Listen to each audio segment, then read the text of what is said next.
नमस्कार छात्रों। आज हम व्याकरण का भाग देख रहे हैं। उस व्याकरण के भाग में हम अगले विभाग की तरफ जा रहे हैं, वाक्य के प्रकार। बच्चों, इससे पहले भी हमने वाक्य के प्रकार देखे हैं। आज पुनश्च उनके बारे में जानकारी लेंगे। वाक्य, सबसे पहले बच्चों हम जान लेते हैं कि वाक्य किसे कहते हैं। पदों के ऐसे व्यवस्थित समूहों को जिससे पूर्ण अर्थ का बोध हो, वाक्य कहते हैं।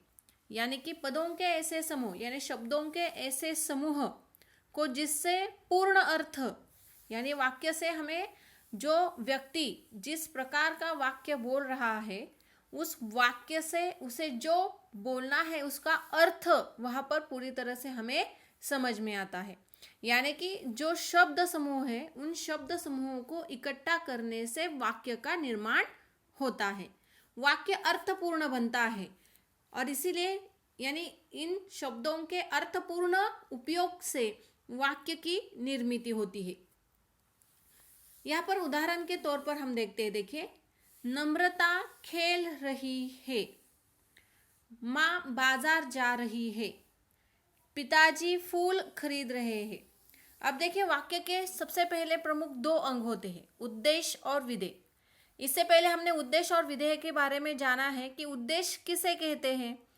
तो वाक्य में जिसके बारे में कुछ कहा जाए उसे उद्देश्य कहते हैं, और उद्देश्य के बारे में जो जानकारी दी जाती है उसे विधेय कहते हैं। समझ में आ रहा है? यानी कि देखिए, उद्देश्य किसे कहते हैं, जिसके बारे में जानकारी दे रहे हो, और विधेय उद्देश्य के बारे में जानकारी देने वाला शब्द या जानकारी देने वाली जो क्रिया है उसे हम विधेय कहेंगे। अब यहाँ पर देखिए, नम्रता खेल रही है। अब पहले वाक्य में उद्देश्य और विधेय, देखिए वाक्य के सबसे महत्वपूर्ण भाग है यह कि वाक्य के दो अंग है, उद्देश्य और विधेय। उसके बाद वाक्य का निर्माण हम देखेंगे। तो यहाँ पर नम्रता खेल रही है, किसके बारे में जानकारी दी है, नम्रता की। तो यहाँ पर उद्देश्य क्या हुआ, नम्रता, और विधेय नम्रता क्या कर रही है, तो खेल रही है, इसलिए विधेय क्या है, खेल रही है। माँ बाजार जा रही है, किसके बारे में जानकारी दी है, माँ के बारे में, और माँ के बारे में क्या जानकारी दी है, बाजार जा रही है, इसलिए माँ उद्देश्य हुआ और बाजार जा रही है, यह विधेय हुआ। पिताजी फूल खरीद रहे हैं, यहाँ पर पिताजी क्या है, तो उद्देश्य है, और उनके बारे में क्या जानकारी दी है, फूल खरीद रहे हैं। समझ में आ रहा है? यानी कि यह विधेय है। यानी उद्देश्य और विधेय यह दोनों मुख्य होते हैं। ठीक है, अब इस वाक्य के प्रकारों की तरफ हम जाते हैं। अब यहाँ पर रचना की दृष्टि से वाक्य के प्रकार, वाक्य के दो प्रकार हो, एक है वाक्य की रचना की दृष्टि से प्रकार, और वाक्य के अर्थ के अनुसार वाक्य के प्रकार, अर्थ के अनुसार और रचना की दृष्टि से। अब सबसे पहले हम रचना की दृष्टि से वाक्य के प्रकार की तरफ चलते हैं। सरल वाक्य, दूसरा है संयुक्त वाक्य, और तीसरा है मिश्रित वाक्य। तो चलो बच्चों, सबसे पहले हम सरल वाक्य की तरफ चलते हैं। अब सरल वाक्य किसे कहते हैं? देखिए, जिन वाक्यों में केवल एक ही उद्देश्य यानी कर्ता तथा एक ही विधेय होता है उन्हें सरल वाक्य कहते हैं। यानी देखिए, समझने में बहुत आसान है कि जिसमें एक ही उद्देश्य और एक ही विधेय होता है उसे सरल वाक्य कहते हैं। जैसे राम सो रहा है, राम सो रहा है। सूर्य पूर्व से निकलता है, सूर्य पूर्व से निकलता है। धरती गोल है। अब देखिए, पहले वाक्य में उद्देश्य क्या है, राम, विधेय क्या है, सो रहा है। दूसरे वाक्य में उद्देश्य क्या है, सूर्य, विधेय क्या है, पूर्व से निकलता है। तीसरे वाक्य में उद्देश्य है धरती, विधेय है गोल है। यानी कि तीनों वाक्यों में एक ही उद्देश्य और एक ही विधेय है, इसलिए इसे हम क्या कहेंगे, सरल वाक्य। समझ में आ रहा है बच्चों? यानी सरल वाक्य किसे कहते हैं, जिसमें एक ही उद्देश्य और एक ही विधेय होता है, उसे हम सरल वाक्य कहते हैं। समझ गए सरल वाक्य किसे कहते हैं? तो चलो आगे की तरफ चलते हैं। दूसरा है संयुक्त वाक्य। अब देखिए संयुक्त वाक्य किसे कहते।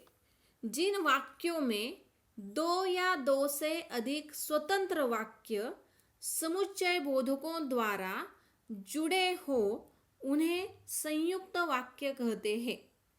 जिन वाक्यों में दो या दो से अधिक क्या होते हैं, स्वतंत्र वाक्य, दो और दो से अधिक, यानी दो, कम से कम दो वाक्य तो होते हैं और उससे ज्यादा भी हो, और वह किससे जुड़े हो, तो समुच्चय बोधकों द्वारा, जैसे और, अथवा, किंतु, परंतु, ऐसे शब्दों द्वारा जुड़े हो। आपने समुच्चय बोधक अव्ययों के बारे में सीखा है इससे पहले, समुच्चय बोधक अव्यय किसे कहते हैं और समुच्चय बोधक अव्यय में कौन कौन से अव्यय प्रकार होते हैं वह भी हमने देखे, और इसलिए आपको यह समझने में आसानी होगी।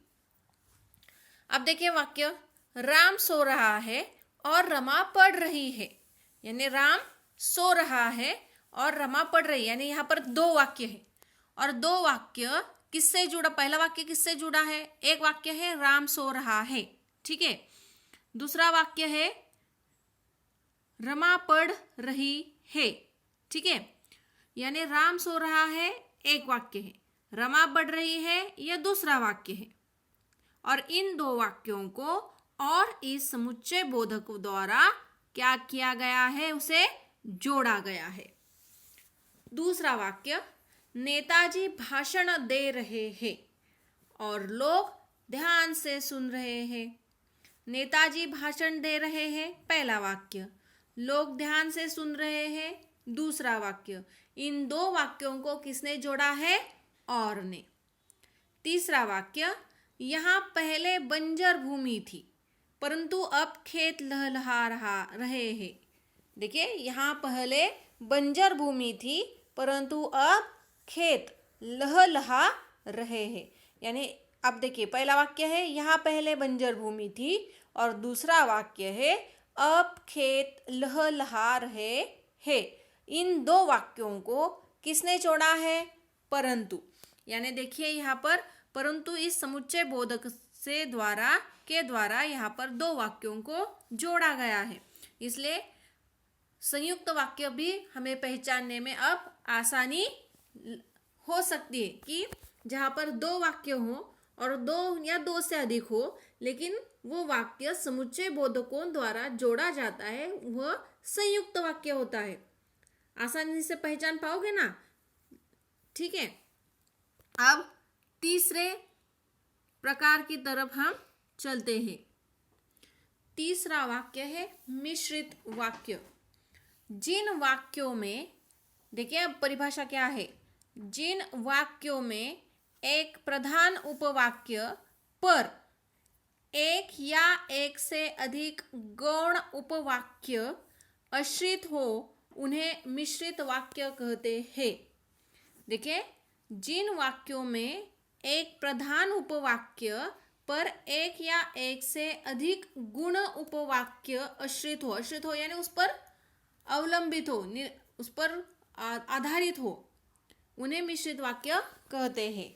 जैसे पहला उदाहरण देखें, जब विद्यार्थी शोर कर रहे थे तब अध्यापिका कक्षा में नहीं थी, यानी कि जब विद्यार्थी शोर कर रहे थे तब अध्यापिका कक्षा में नहीं थी। जब विद्यार्थी शोर कर रहे थे तब बहुत भीड़ थी। जब विद्यार्थी शोर कर रहे थे तो यानी कि कौन सा भी वाक्य आप वहाँ उससे जोड़ सकते हैं, ठीक है। जैसे ही भाषण खत्म हुआ लोग अपने अपने घरों को चले गए। अब देखिए जैसे ही भाषण खत्म हुआ लोगों ने तालियां बजाई। जैसे ही भाषण खत्म हुआ लोगों ने भीड़ करना शुरू किया। जैसे ही भाषण खत्म हुआ लोग धीरे धीरे चलने लगे। यानी कि पहला वाक्य यहाँ पर क्या हुआ, प्रधान वाक्य हुआ और दूसरा गौण वाक्य हुआ, यानी उसमें परिवर्तन हो सकता है। जो तोता पिंजरे में बंद है वो दाल खा रहा है। जो तोता पिंजरे में बंद है वो मिर्ची खा रहा है। जो तोता पिंजरे में बंद है वो गाना गा रहा है, ठीक है। यानी कि वाक्य में बदलाव होता है। मिश्रित वाक्य है यानी कि मिश्र, ठीक है। पहला वाक्य क्या होगा? प्रधान, और दूसरा गौण वाक्य, यानी दूसरा वाक्य पहले वाक्य पर निर्भर होगा। ठीक है, समझ में आया? पहला वाक्य दूसरे वाक्य पर निर्भर होगा, इसलिए उसे हम मिश्रित वाक्य कहते हैं।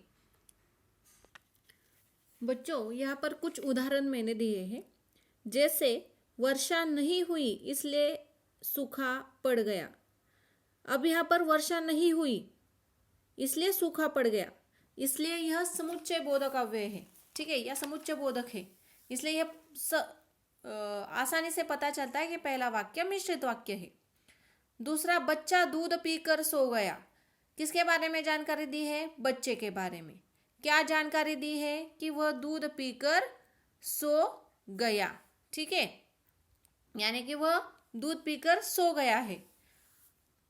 दूध पीकर सो गया विधेय है। बच्चा उद्देश्य है, यानी एक ही उद्देश्य और एक ही विधेय, इसलिए इसे हम क्या कहेंगे? सरल वाक्य।